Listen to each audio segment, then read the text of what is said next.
ምን ልታረገኝ ነው?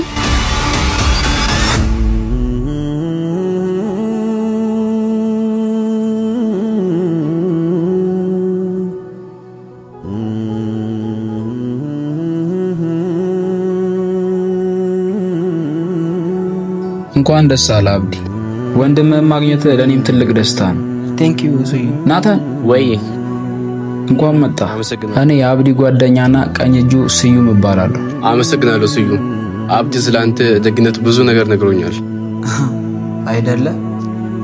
ተነስ በቃ ወንድሜ፣ የሆነ ቦታ ደርሰን እንመጣለን። እሺ ወንድሜ። ስዩም መጣልሽ። ዛሬ ነገ ያልኩሽ አብዲ ይሄን ሁሉ ዓመት ላንተ ታማኙኝ የኖርኩት ንብረትን የራሴ ለማድረግ ነው። አሁን ግን ከየት መጣ ሳይባል ወንድሜ የሚል ቆሻሻ ለቃቃሚ ያመጣ። ይሄን ድርጅት በቀላሉ እንድትካፈሉት አልፈቅድም። መጀመሪያ ይህን ምስኪን ናታንን ከመንገድ ማስወገድ አለብን።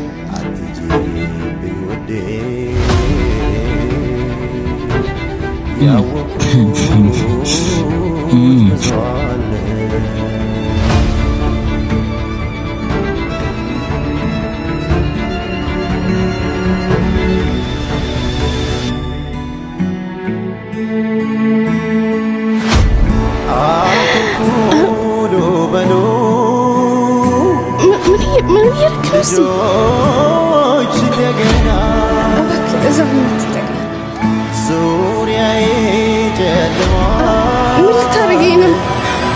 አረ ነው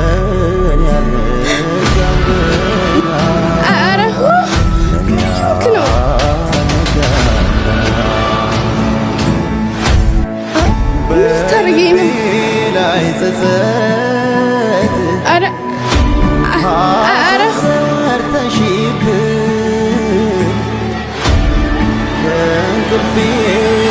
ዝም በይ።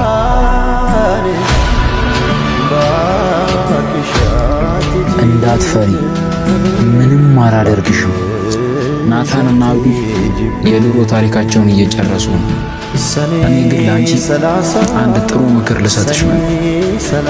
ስሚኝ፣ ናታን አሁን ባለ ሀብት ሆኗል። አንቺ አታስፈልጊው፣ ለእኔ ግን ታስፈልጊኛለሽ። አንዲት ቃል ለማንም ብትነፍሺ ናታንም ሆነ አብዲ ነገን አያዩ። ዝም ካልሽ ግን ሰላም ትሆናላችሁ።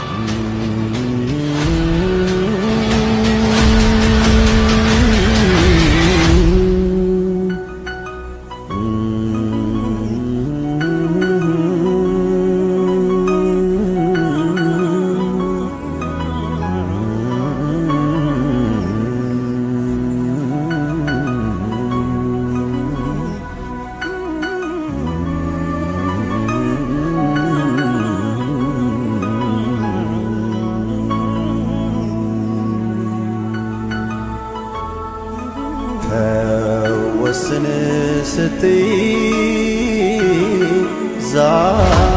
አብዲ ይህን ቆሻሻ ለቃሚ ወንድሜ ነው ብሎ ካመጣ በኋላ እኔን ረሳኝ።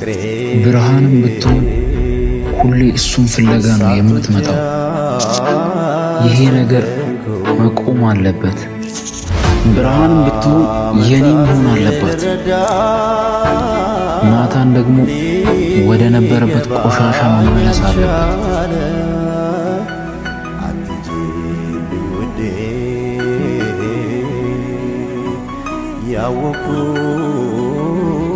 ዛሬም መጣሽ።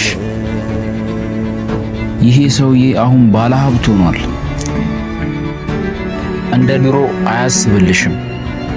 ለምን አትረሹም? ቆይ ስዩም እባክህ ከመንገድ ይዞኝ። በእኔና በናታን መካከል ያለው ነገር አንተን አይመለከትም። ስሚኝ፣ ናታንን ደግመሽ ማየት ከፈለግሽ እኔ የምልሽን ትሰሚያለሽ። ካልሆነ ግን በአንድ የስልክ ጥሪ ነው ቆሻሻ ውስጥ እንዲቀበር ማደርገው። አብዲም ቢሆን የኔ እጅ ላይ ነው።